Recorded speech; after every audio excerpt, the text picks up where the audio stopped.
हर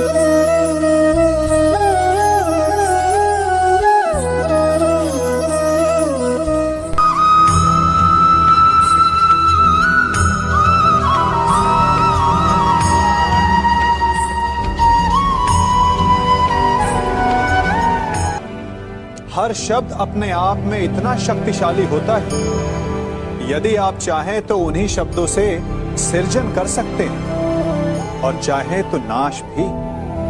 फिर चाहे सृजन और नाश नए संबंधों का हो या फिर नए युग का।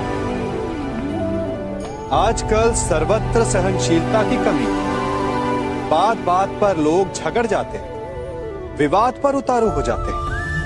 कारण शब्दों का प्रयोग, शब्दों का और वचनों का उचित प्रयोग करना सीखिए। आपकी आधी समस्याएं तो वही समाप्त हो जाएंगी। शब्द हमारी सबसे बड़ी पूंजी, उनका सोच समझकर भली प्रकार उपयोग करना ही श्रेयस्कर।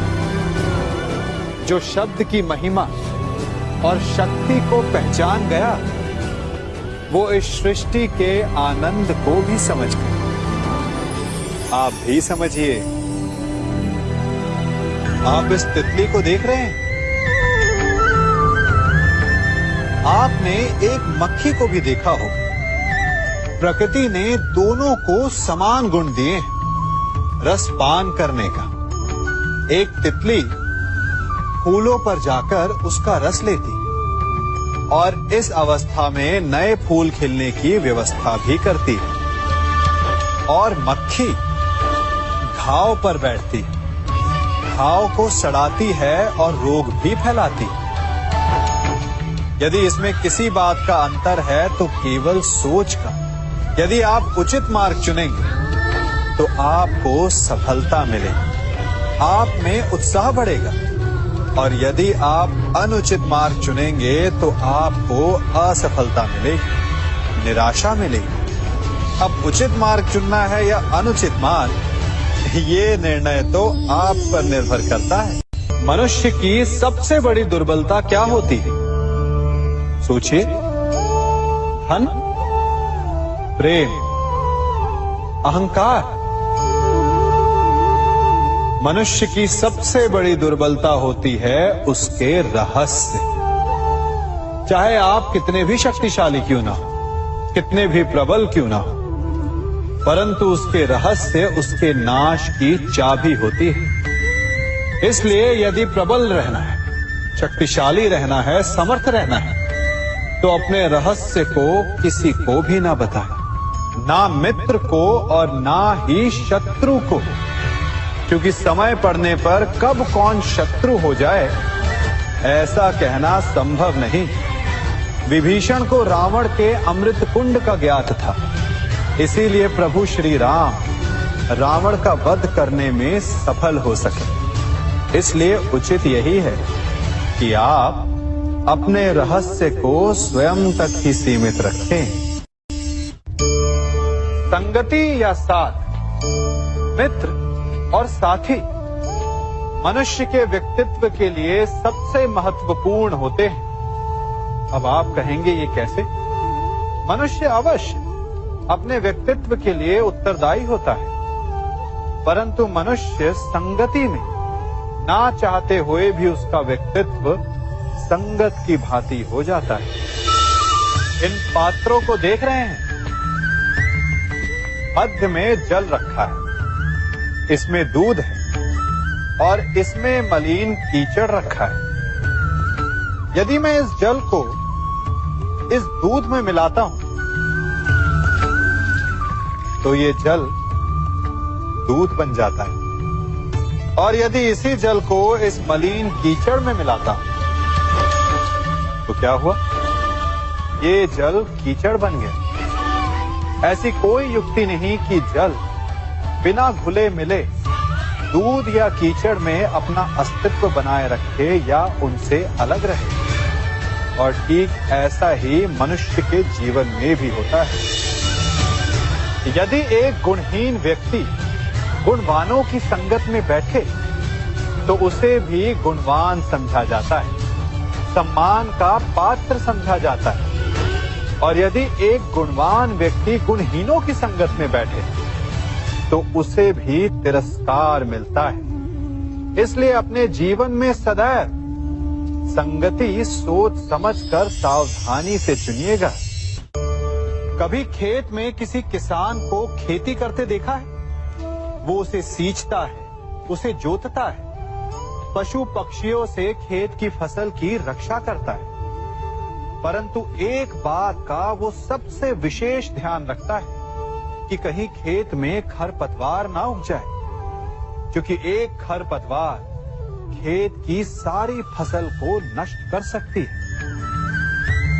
ठीक उसी प्रकार यदि वंश की कोई संतान खोटी निकल जाती है तो वो समूचे वंश का सर्वनाश कर देती है। इसीलिए संतान के लालन पालन में विशेष ध्यान देना आवश्यक होता है, क्योंकि संतान वो फसल होती है जो वंश के आने वाले समय को महान बना सकती है या फिर वंश का पतन भी कर सकती है।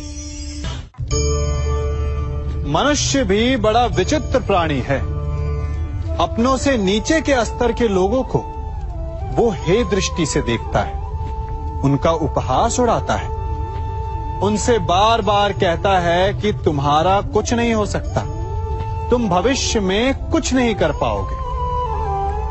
जब मनुष्य के पास धन संपत्ति मान होता है तो वो दूसरों का आदर नहीं करता, परंतु वो एक बात भूल जाता है कि उससे भी अधिक शक्तिशाली कोई अस्तित्व में है, और वो है समय।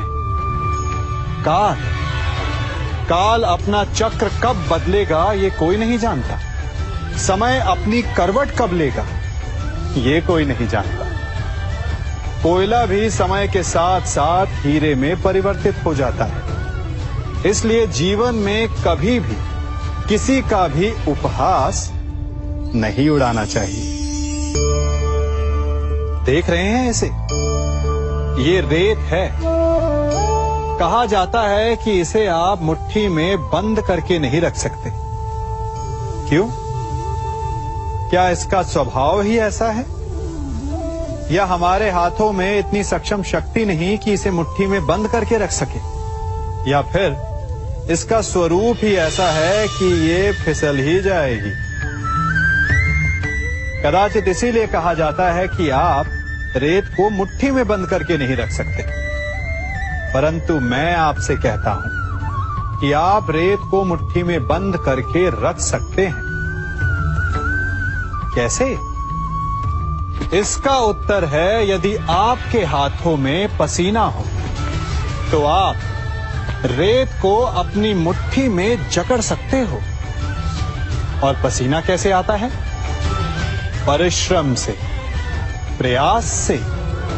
तो यदि आप परिश्रम से निकले पसीने से आप रेत को मुट्ठी में बंद कर सकते हो, तो ऐसा क्या है जो आप जीवन में परिश्रम से पा नहीं सकते?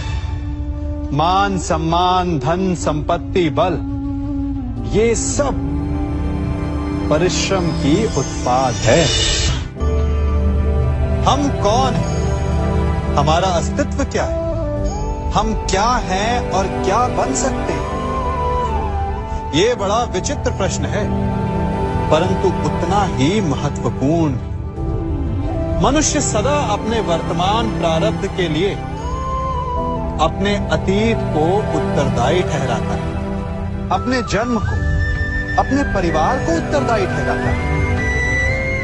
परंतु तनिक सोचिए, एक कमल जो कीचड़ में खिलता है, वही कमल भगवान की मूरत पर शोभित होता है। एक कोयला जिसे कोई भी शीघ्र नहीं छूना चाहता, परंतु वही कोयला धरा का ताप और दबाव सहकर हीरे में परिवर्तित हो जाता है, और वही हीरा मस्तक पर सुशोभित होता है। तो इन उदाहरणों का निष्कर्ष क्या है? इन उदाहरणों का ये निष्कर्ष कि उससे कोई अंतर नहीं पड़ता कि आपने जन्म कहां लिया। आपके कर्म आपका स्तर निर्धारित करते हैं।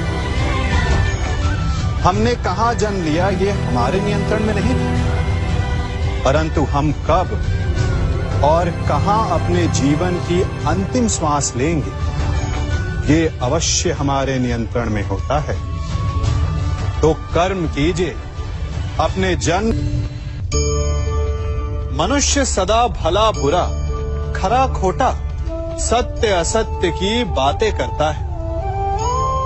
सत्य को अच्छा मानता है और असत्य को बुरा। परंतु क्या आपने कभी ये सोचा है कि प्रत्येक वस्तु, प्रत्येक भाव का एक महत्व होता है? दोनों ही एक दूसरे के पूरक होते हैं। यदि काला रंग नहीं होगा तो क्या श्वेत रंग की आभा का अनुभव होगा? यदि असत्य नहीं होगा तो क्या सत्य के महत्ता का ज्ञान होगा? यदि बुरा नहीं होगा तो क्या भले पर आपको विश्वास होगा? कुछ महत्वपूर्ण है तो दोनों के मध्य का संतुलन। बुरी से बुरी वस्तु, समय या भाव, कोई ना कोई स्वयं में शुभ छिपाए रखती है। कभी काले गरजते मेघों को देखा है? उसके किनारे भी एक स्वर्णिम आभा होती है। उसी प्रकार यदि आपके जीवन में बुरा समय आए तो आपको अपने सच्चे मित्रों की पहचान हो जाती है। तो बुरे समय में निराश ना हो, उसमें भी कुछ शुभ खोजने का प्रयास करें और धीरे धीरे सब कुछ आपके जीवन में स्वतः शुभ हो जाएगा।